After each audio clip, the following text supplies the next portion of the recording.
On my high school team, we had 5 guys make the NBA. We had the county rocking. It's the mecca of basketball. There are those who come before us, upon whose shoulders we stand. It's nothing that you can do to stop that competitive edge. It's just in the water. 2000, to me, arguably, you changed the dunk contest forever. Now, we can talk about Mike's dunk from the free throw line and all the dunks in the history, but you came in and did some shit we had never seen. I remember I'm in fucking study hall at UCLA, and the dunk contest is coming on, so somehow I got the fucking lady to bring a TV in study hall, and we watched you in Oracle Arena change the dunk contest forever. How did you, I mean, you did dunks we never seen. Did you prep? Right. How did you know what you were gonna do? Talk to us about that. So leading up to it, first of all, it took the act of Congress to get T-Mac to do it because he didn't want to do it. People don't know that. Like, he put on a hell of a show himself, and he did not want to do it. Who else was in that dunk contest? People, that was a good dunk contest. Okay, who was in? Ricky Davis, Steve Francis, Stackhouse. Oh, I'm forgetting. That's all the ones I could think of right now. It was crazy. On his level. Oh, and T-Mac. And T-Mac and him. So, that was 6. Yeah. So it was crazy, but I was just like, bro, we could go out here and put Toronto on the map, and we could show what we could do. Cause like we were fooling around with different stuff. I remember in San Antonio at a practice one day, we were just going crazy, throwing the ball all over the gym off one bounce and just doing crazy stuff, just prepping, trying to figure stuff out. So we had an awful trip there. Our car didn't pick us up on time, so we missed our practice leading up to the contest. So we never got to practice. Our practice was the layup line or whatever, the warm-up line right before this contest started. So we never got to practice. And my routine that I was going to do, I saw all these people, man, and sitting around. You see all the stars and everything. And I was like, all of them were out. Bro, I was like, this routine is not good enough. So I scrapped all of that in the layup line. I was so hyped. It took me everything not to do my dunk routine in the layup line. Like, I was just so hyped, bro. Like, I've been looking for it. Want to get out there and just fly. Just fly. That's it. Yeah, I'm ready to show everybody what I could do. Like, I've taken, for all my high school and middle school, I didn't care about watching Sunday or the All-Star game. I just wanted to tape and watch the dunk contest on Saturday. And I'm like, bro, I'm finally here. I ain't about to blow this, but I'm about to go ham. So when I got out there, I saw all these people, man, and my energy and my adrenaline was on 10,000, bro. So I scrapped it, and so I was just trying to figure out what to do. So that first dunk, the reverse 360, I had tried before. Shit. My God. So I tried that dunk and barely made it when I was practicing. So I had scrapped that already. But when I got out there, I saw all these people and I saw Twan there. And I was like, bro, watch this. He's like, what you about to do? I was like, you chill. Walked into that motherfucker perfect, too. Right. Man, one dribble just walked into that motherfucker. Wow. Hey, but I was so hyped. So that's why. So if you notice, remember when I dunked the ball, boom, and it go through. And then I was so hyped, my second bounce, I probably could have did a windmill. You know what I'm saying? Yeah. Like, I was just so hyped because I'd never accomplished that dunk like that before. But that was all adrenaline. That was all adrenaline. That motherfucker off, bro. Yeah. So I was just like, so in between every dunk, I was just trying to figure out what next. So I did the one-step 180 windmill. What I wanted to show everybody, like, obviously you didn't see many people jumping the other way. Hell no, I've never seen it. Right, so I had taught myself how to jump do the reverse 360 and just practice it until I got it. To this day, like, if you asked me to do a dunk, I would do a reverse 360 before I do the regular way. Because that's your go-to. I can't go the other way anymore. Like, I can't. This makes no sense to me. It's so crazy. Yeah. You get lost in your old age going the other way. I get lost, absolutely. Like, I can't do it. Like, I'll barely make it. So that's why I wanted to show, just obviously going against the grain, obviously a full extended windmill, blah, blah, blah, whatever. And I didn't know if I was going to get that high, but whatever. So with the 180 dunk, I wanted to show that I could take one step out of the baseline, soar to the front of the rim while doing the extended windmill, and boom, throw it through. So I didn't get a 10 from Kenny Smith, which kind of bothered me. Hater. So yeah, but he was like, "Oh, you set the bar too high." Well, walking on the court, give him that's a 10 that's the last thing I said to myself before my first dunk. I said, "Show up or show out."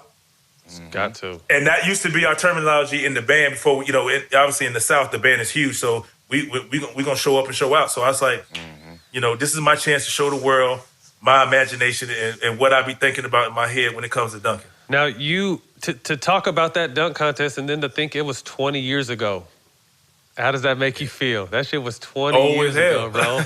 20 years ago. Exactly. And it's and I still get chills. I still get chills, and I'm still like, man, what was I thinking when I did? I all wasn't this in the stuff? league yet.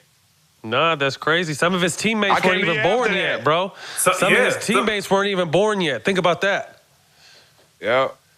You know what I mean? Like, that shit is insane.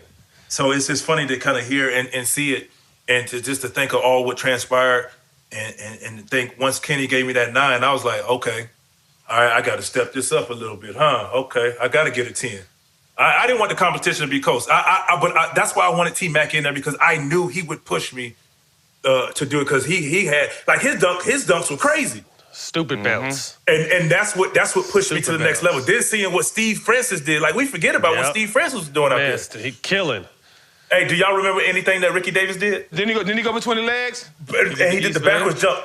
Crazy backwards, but nobody remembers that. But that's what I'm saying. Seeing that, I was like, okay, I got to step it up. So the arm and the rim came like this. I played in Gary Payton game, and I was in the layup line. I was jumping over the rim, and I did it in the warm-ups too, but I was jumping over the rim, and I was just dropping the ball in. And I was like, okay, cool.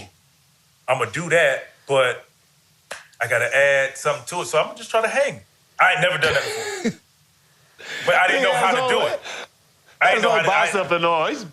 Right. I didn't know how to do it. Let me dunk my fucking arm real quick. Right. So the last thing I remember leaving, my coach, Butch Carter, said, hey, son, don't go out there and break your damn arm and your leg. That's what he said to me. So when I'm standing above the rim before I'm about to dunk, I'm like, bro, please don't fall off this rim. I was buying time. Like, I didn't know what to do, how to do it. So when I walked it off, bro, I wanted to show. So what I wanted to show you is that how high I could jump. I wanted to show you I could get my arm above the rim. And then, the rest is history. I wanted to kind of hang up there, and I didn't even want you to say, ooh, I want you to be like, what the fuck? What? I still say what the fuck. Yeah, and I want you to realize what happened when you looked at that Jumbotron. It was sick. You know what I'm saying? It stunned everyone because they had never seen it. It didn't get the initial, because people were like, well, what did he just do? And that's what I wanted. That's what I wanted. That shit reminded me of, what was the movie? What's the movie with the Tropic Thunder? What's the movie called? Semi-Pro. When they first threw the alley-oop, and motherfuckers didn't know how to react. Absolutely. Like, that was like, absolutely. What did he just do? That's what that shit was like. Yeah, he's like, that's what he's like, that's a foul. Look, Right. That's 2 points. That's 2 points. Yeah. There was that. It was that kind of awe, though. Absolutely. Like, people were like, did he just stick his fucking dunk his arm and hang up there? Yeah, that's what I want. So if you notice, when I walk away, I have my eyes closed, just making sure it was quiet in the arena, and I just started laughing. Yeah, because after they see the highlight, they're gonna be like, oh. Damn, so that was the shit two. Was sick. That dunk and the between the legs dunks are the two I made up that night. The finishing dunk, though. That finishing dunk. The last dunk was the one, though. When it was over? Well, so that's the crazy thing about it. Every time I look at that dunk, like I look at the first 4 dunks. Between the legs. So I said it was over because, like, I'm trying dunks for the first time, making it up tonight, and I'm making these on the first try. It's over, bro. It's over. Like, that's right. it. That's what that came from. There ain't no limit to my jumping over ability. now. I'm trying to push the envelope a little bit. I saw in between the legs in East Bay magazine a picture for the jump soles. Remember the jump soles? Yep. You know why? You know why I was in the East Bay magazine? Because it comes from the East Bay gangster. Yeah, right. So I saw that picture. Right, I saw that picture. So I was like, I'm gonna try that. But they said you got to use a teammate. So I was like, all right, T-Mac just got to bounce the ball off the bounce. Yeah. And we never practiced it. So he's like, cuz, what you about to do? I said, just bounce the ball, get the hell out the way. So he bounced it. He's like, what? He bounced it the first time. He bounced it too high. Because I didn't know where to bounce it, how high I needed. I said, just bounce it waist height. That seemed logical to me. Waist height, so I can just catch it and then put it between my legs. I said, bounce the ball and walk out the way. And if you look at it, you see him bounce the ball and he looked back like, what is he doing? And that's how I came up with it. Never tried it in my life. So I didn't know if I was going to make it or not. And that's where the point came when I did that. Because I'm like, Oh, there again. man. That's what it was. I was like, bro, the gods is on my side. The dunk gods is with me, bro. It's over. That shit was so, sick. So did Usain Bolt steal that from you? I'm just saying. He did it. He did it a lot of years before. That's all I'm saying. I did it in 2000. So we've talked about legendary dunker throughout your career. Who were your top 5 dunk-ons? So we talked about the Olympic one. We talked about Zoe. Are those in your top 5 that you remember? Yeah, for sure. Of your dunks of your career? So what are another 3? So I dunked on Mutombo, Frederick Weiss. So I tell you what, I dunked on Patrick Ewing. And I don't know why, but that was like one of the happiest moments. I typically didn't run home to watch SportsCenter. But when I dunked on Patrick Ewing, I felt like that I just accomplished something major. And I ran home and was like, oh, I got to see this because, bro, like he was considered he wasn't the elite dunkers, shot blockers of the world, but he was on one of my on my list. That's still Ewing. That's still Ewing. Exactly. Yeah, and then I dunked on I dunked on my guy, Olajuwon, 2 hands for a game winner when he was in Houston. Ooh. So he was playing for the Rockets. You know, he was my teammate also in Toronto a couple of years later. And that was the first thing he said to me. Jack, you good? You stupid, bro. You stupid, bro. Just don't say that. I dunked on him 2 hands, like body for the game. So that was one of my favorite. And then, bro, y'all got some. I got. That's 5 right there. I'll stick with that one. What about the Indiana dunk? What about the Indiana? It wasn't nobody. That's what I was gonna say. Can I count that because I jumped under the rim and dunked it backwards for fear. Is that when you went by Chris Mullin? You went by Chris Mullin baseline? Ooh. Right. Ooh. So I dunked on the other side for fear that Dale Davis was gonna take me out the air. So that's why I dunked on the other side. And after the game, he said, "Yo, fella, I like you. That's why I ain't fuck you up." His words. Man, I said, appreciate it. You jumped so high, them niggas jumped out the frame. They couldn't do nothing anyway. That's why you can't see Chris Mullin. You think you jumped him out the frame? Hey, so that was plan B. Because I was just going to go 2-hand on Rick Smith, but I was like, ooh, okay, let me just see. Oh, the rim there. Because I was going to do this like a reverse under the rim. That shit was sick. So you got Frederick Wise, Mourning, Ewing, Olajuwon in Houston, and then that Mullin, first step on Mullin on Indiana. Ooh. Yeah, if y'all count that as a dunk on, that's cool, yeah.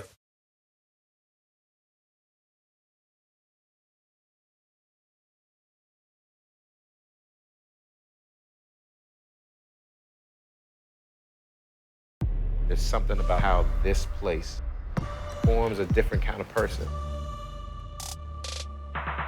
On my high school team, we had 5 guys make the NBA.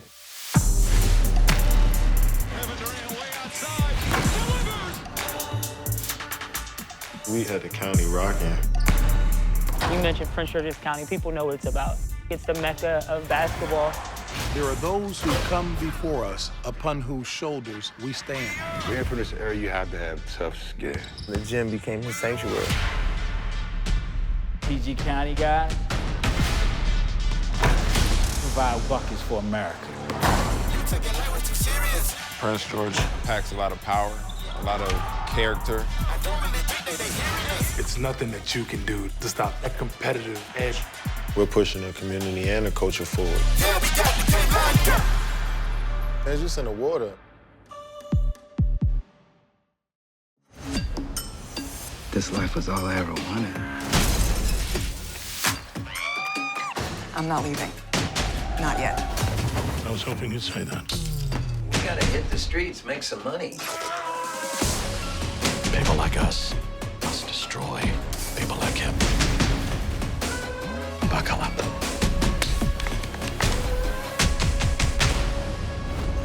Get Showtime free at Showtime.com.